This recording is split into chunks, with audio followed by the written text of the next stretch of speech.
I cut hair, and you don't need to remind me that I'm bald. Today's video is going to be dedicated to Dude with Sign Guy, okay, named Seth on Instagram. And I got a very interesting request to do his haircut, which is a longer style haircut, and I'm going to do it today. I love getting unique kind of random requests. He's big on Instagram and social media. Hopefully he'll get to see this. But this tutorial here is going to be done on this mannequin. So I'm going to do the haircut, follow along, and I'll break it down at the end.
All right, everyone, here is the finished haircut, and I think it came out pretty awesome. Very close to Seth's hair. So what I did is, this is really unique, and I have no idea how he gets his haircut. I'm just basing it off of what I have seen, and keep in mind, his hair looks like it's got some curl or wave to it. This mannequin is completely straight, so for everyone who's got pin straight hair, yes, you can get this type of look, all depending on if you have the right haircut or not. If you don't have the right haircut, then this is not gonna work out for you too well.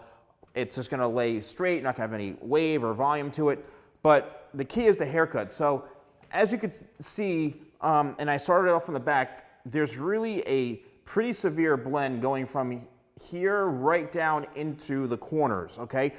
It is technically blended, but there's a lot of open space in through here, which is what it looks like with his hair. So it looks like it's really short and then super long in through here, but it's actually blended. It's just the way that it's styled and layered. So what I did is I held everything straight out from the head, following the head shape, and I would say the length is probably about a good 4.5 to 5 inches or so, the most in throughout the back here. The top is slightly longer, probably around 5 to 5.5 inches long. Created my foundation throughout the side here, also throughout the front. It's slightly shorter in through the front, right in through here. Same thing on the other side. Followed the contour of the head to create a nice kind of rounded layered shape. Then what I did is I used a few products. I used my Tidal Wave sea salt spray, which is literally, again, my #1 selling hair product at the moment. And catching up is the Crafted Blow Dry Cream. I'm actually starting to call it a styling cream, because this works great on people who want something very kind of light, a creamy texture to run through your hair. You want to let it air dry, you want some hold, or you do want to blow dry it. If you are a female and you're looking for a great blow dry cream, this is amazing. So it's really an awesome overall styling cream. Worked that in through the hair. Then I used my Dyson Supersonic with the diffuser, and the drying method I used was really scrunching it to create that kind of what it looks like to be a curl, but a very textured look. You don't want to ever just take your hand and run your fingers all over through your hair and make a big frizz pot. You want to scrunch and kind of let the diffuser do most of the work. And then I sprayed a couple of spritzes in with Tidal Wave, and then here we have the finished look. So ladies and gentlemen, please, I'm going to tag Seth in this photo. Do this, maybe, you know, screenshot it, post it to an Instagram story, tag him. I'd love to get him to see this. Imagine if he holds up, like, I'll even send him the mannequin. He can hold up the mannequin. Forget a sign, hold this thing up in the air. But I would love for him to see it. Imagine if he does some sort of sign, like, you know, the salon guy did a haircut video of my hair or something. I mean, that would be awesome. But anyway, stay safe and healthy. Thank you all so much for watching. Don't forget to like, comment, and subscribe. And I'll see you next time for more videos with a Salon Guy.